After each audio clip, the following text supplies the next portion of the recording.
Assalamualaikum warahmatullahi wabarakatuh. Selamat pagi anak-anakku. Kita sudah memasuki minggu ke 11 di pembelajaran daring kali ini. Dan kita akan memasuki materi yang keempat ya, KD 4, pembelajaran yang ke-10, KD ke-4, yaitu persamaan kedudukan warga negara dalam berbagai aspek kehidupan. Silahkan perhatikan ya, sebelumnya di jurnal sudah Pak Som jelaskan. Ini di minggu keempat ini kita akan di minggu ke-11 ini kita akan mempelajari materi yang sudah tercantum. Ya, silahkan perhatikan di PowerPoint atau video pembelajaran ini.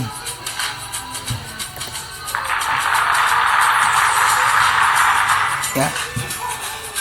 Klasifikasi rakyat suatu negara. Rakyat ya, di sini rakyat itu terdiri dari penduduk ya, dan bukan penduduk ya, sedangkan penduduk itu terdiri dari warga negara dan bukan warga negara. Nanti kita akan lanjutkan ya penjelasannya ini di slide berikutnya ya, lanjut saja.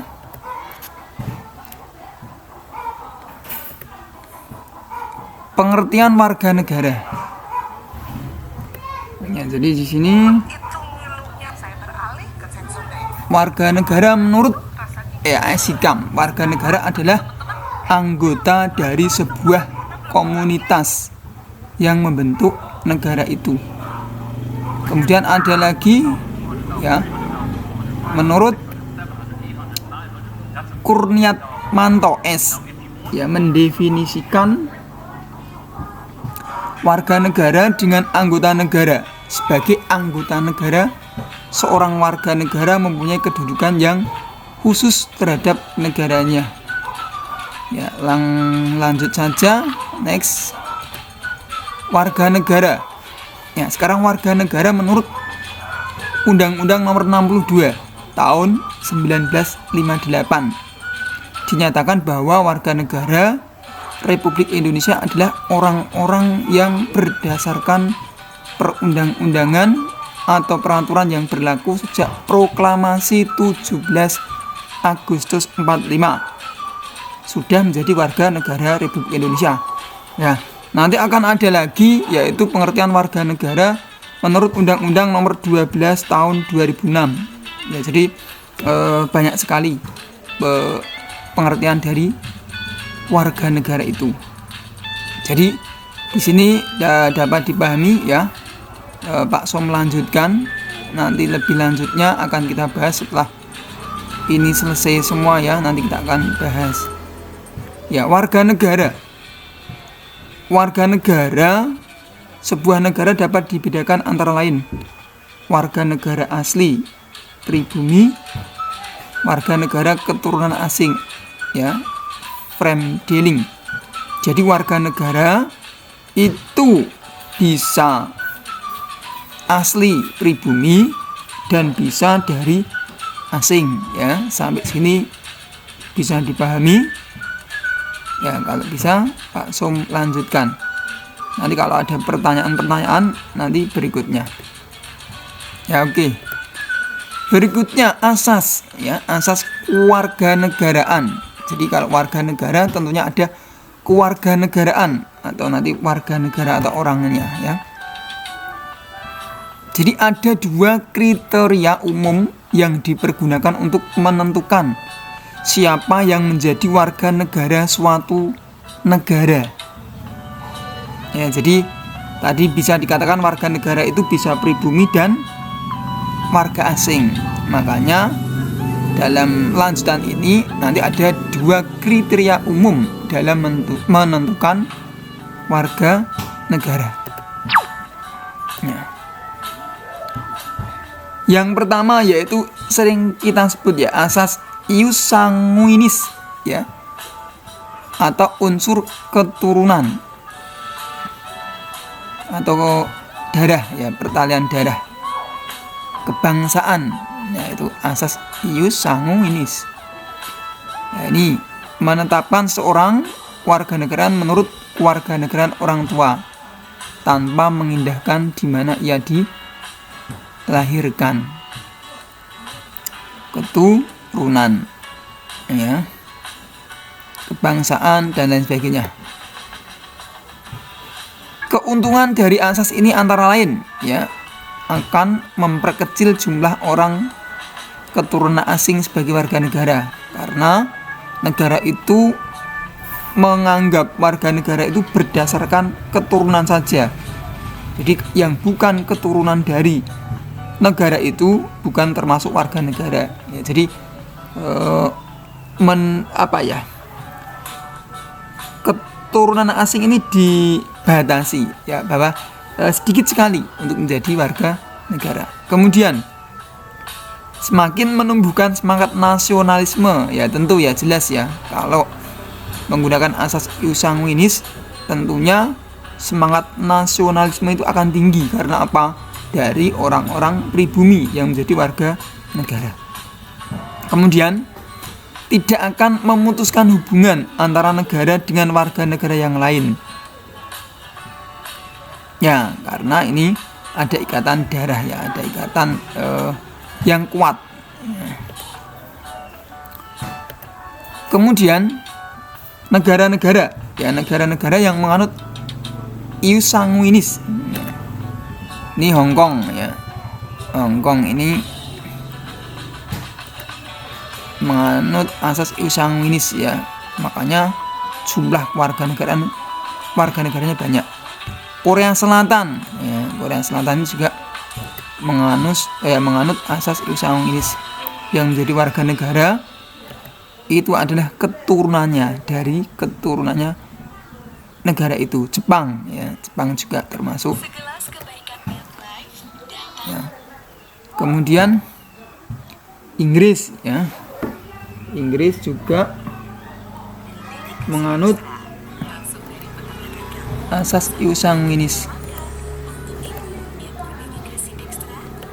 ya. Yang kedua ya, yaitu asas ius soli atau asas kedaerahan atau asas berdasarkan tempat kelahiran ya. Soli itu ya, kelahiran.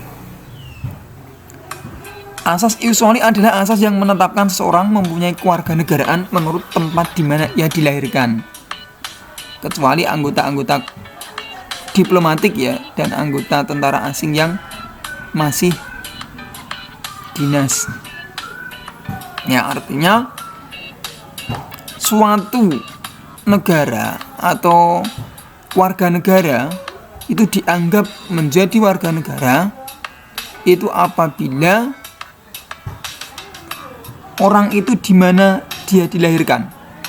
Jadi dia itu dilahirkan di suatu daerah, secara otomatis orang itu akan dianggap menjadi warga negara di mana ia dilahirkan. Ya, tuh. Negara yang menganut asas ius soli ya, Meksiko, Amerika Serikat, Argentina, Brazil ya, itu menganut asas ius soli. Jadi siapapun ya yang dilahirkan di negara 4 ya, Meksiko, Amerika Serikat, Argentina, Brazil ya, itu secara otomatis akan menjadi warga negara dari negara tersebut karena dilahirkan di negara tersebut atau karena negara itu menganut asas ius soli. Ya. Selanjutnya, ya, masalah kewarganegaraan. Ya, jadi dari dua asas umum tadi itu nanti akan memunculkan masalah, ya.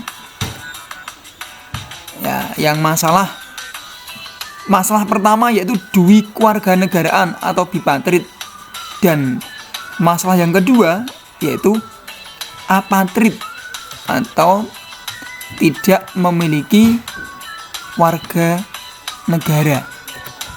Ya.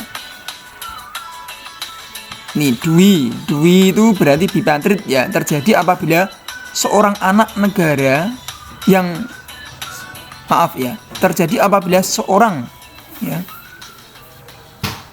yang orang tuanya menganut asas ius sanguinis lahir di negara lain yang menganut asas ius soli, maka secara otomatis, ya, anak tersebut memiliki dua kewarganegaraan. Nah, kok bisa? Ya bisa, karena apa? Negara, ya, asas ius sanguinis ini adalah menganut keturunan, ya. Kalau ius soli adalah di mana dia dilahirkan. Nah, kasus di sini ini adalah orang tersebut, ya, berasal dari negara yang menganut asas ius sanguinis, ya, keturunan, kemudian dilahirkan di negara yang menganut asas ius soli, ya. Jadi secara otomatis negaranya juga mengakui dia, dan negara yang melahirkan atau tempat kelahiran dia itu juga mengakui anak tersebut. Ya, paham ya? Sampai sini paham ya? Ya, nanti bisa dipelajari lagi. Pak Som melanjutkan. Yang kedua yaitu tanpa kewarganegaraan atau apatrid. Nah, kasus apatrid ini akan terjadi apabila seorang anak yang menganut asas ius soli, ya, di negara, kemudian dilahirkan di negara yang menganut asas ius sanguinis, ya. Secara otomatis anak tersebut tidak mendapatkan kewarganegaraan. Ya, itu pasti, ya. Kenapa kok bisa? Ya bisa. Karena gini, ya.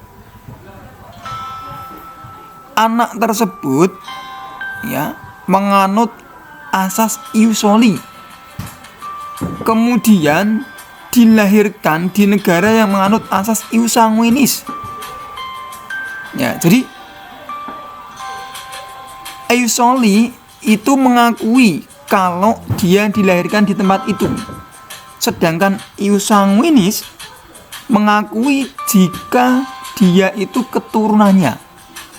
Kalau bukan keturunannya, secara otomatis dia tidak menjadi warga negara.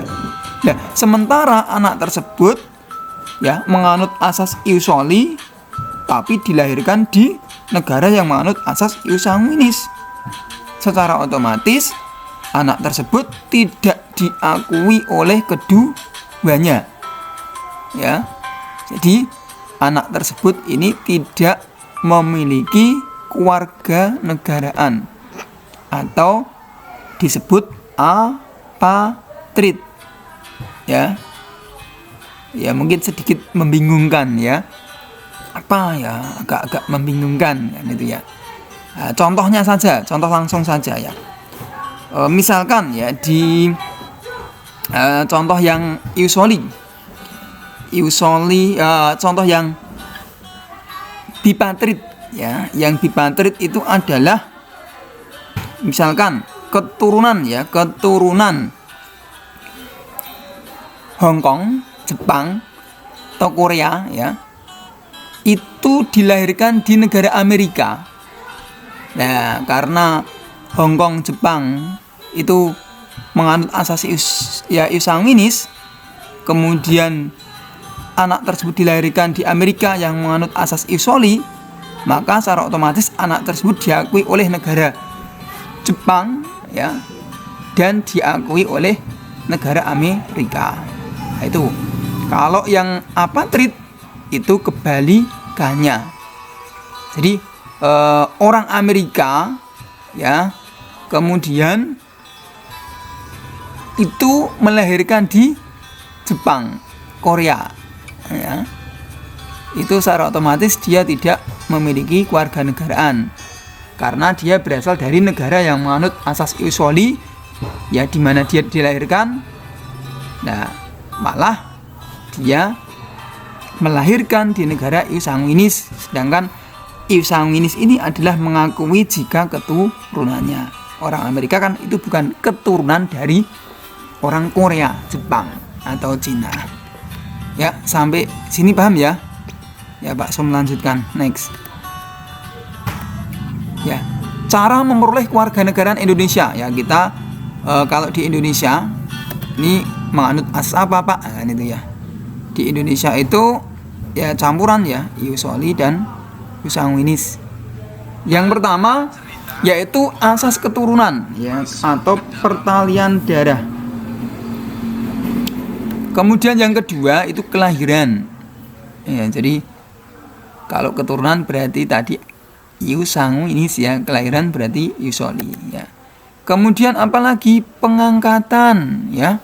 Nah, ini pengangkatan itu bagaimana caranya? Ya, nanti akan dijelaskan di slide berikutnya ya, atau disebut stelsel pasif pengangkatan. Dan nanti ada lagi ya, naturalisasi ya.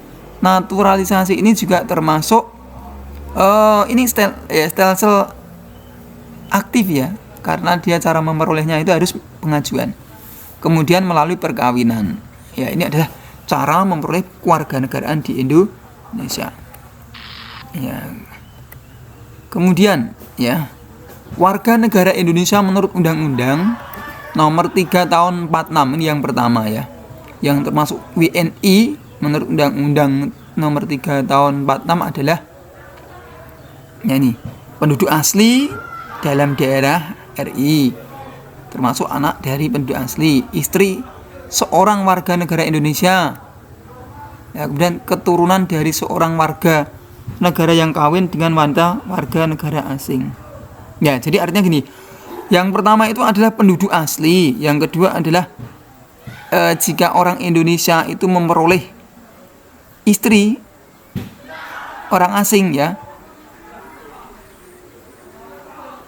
itu otomatis menjadi warga negara ya, istri seorang warga negara Indonesia. Jadi meskipun orang asing, tapi kalau mendapatkan suami orang Indonesia itu menjadi warga negara Indonesia menurut Undang-Undang Nomor 3 Tahun 46. Kemudian yang ketiga, keturunan dari seorang warga negara yang kawin dengan wanita warga negara asing, yaitu juga termasuk warga negara Indonesia. Dan lanjut ya, kehilangan. Jadi selain mendapatkan kewarganegaraan juga bisa kehilangan kewarganegaraan. Ya, yang pertama penyebabnya kawin dengan seorang laki-laki asing. Ya, kalau wanita ya, kalau laki-lakinya asing otomatis hilang. Memperoleh kewarganegaraan lain karena kemauannya sendiri ya, pengajuan ke negara lain. Diakui oleh seorang orang asing sebagai anaknya ya. Diangkat anak secara sah oleh orang asing. Mengangkat sumpah atau menyatakan janji setia kepada negara asing, yaitu sekian ya. Cukup sekian pertemuan pada hari ini ya, pas 20 menit. Nanti kita akan lanjutkan di penilaian ya. Nanti penilaian nanti Pak Som akan berikan di grup WA. Nanti tes ya, tesnya itu menggunakan Google Form ya, nanti linknya akan Pak Som bagikan ya. Cukup sekian pertemuan pada pagi hari ini, mudah-mudahan bermanfaat untuk kita semua. Nanti kita akan bahas di minggu pertemuan berikutnya. Dari Pak Som sekian, saya akhiri. Assalamualaikum warahmatullahi wabarakatuh.